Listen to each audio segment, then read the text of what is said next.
kota kecil Pelimoni di tahun 1819 menjadi saksi hidup lahirnya seorang anak yang kelak oleh karena imannya kepada Tuhan menjadi berkat bagi banyak orang melalui karyanya. Di awal hidupnya sampai pada tahun 1845, kehidupannya baik dan tentram. Sejak kecil merasakan limpahan berkat dan mendapat pendidikan yang baik sampai ke universitas. Setelah lulus dari Trinity College di Dublin pada tahun 1842,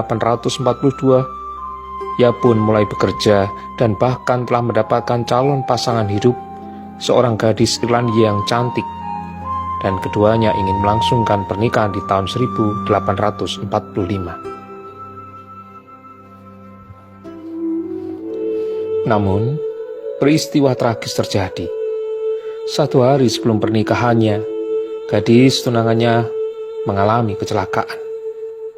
Tunangannya jatuh dari atas kuda ketika melintasi jembatan dan tenggelam di Sungai Ban. Sedangkan Joseph berdiri menunggu di sisi lain jembatan itu. Mendengar kabar yang menyedihkan itu, pria malang itu patah hati dan sangat sedih.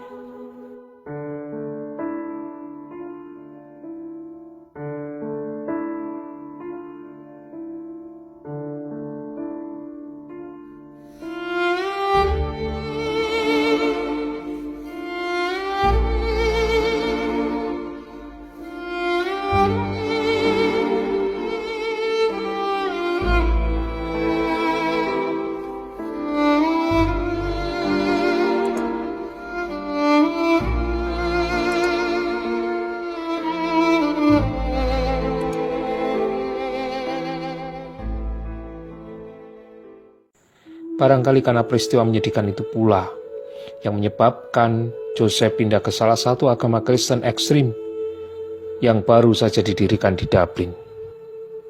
Keputusannya ini menimbulkan masalah karena ditentang oleh pihak keluarganya. Untuk memulai lembaran baru, pada tahun 1845, Joseph kemudian pindah ke Kanada sampai akhir hayatnya. Di sana, ia mula-mula menjadi guru, mengajar di sekolah, namun kemudian secara khusus mendidik anak-anak keluarga Pengelly. 5 tahun ia tinggal bersama keluarga itu, dan kemudian ia bertemu dengan Elisa Catherine Rose, keponakan Nyonya Pengelly. Joseph pun jatuh cinta kepada Elisa dan pada tahun 1859 mereka bertunangan. Namun, tragedi kembali menimpa Joseph. Kekasihnya meninggal dunia setelah mengalami pneumonia tak lama sebelum tanggal pernikahan mereka.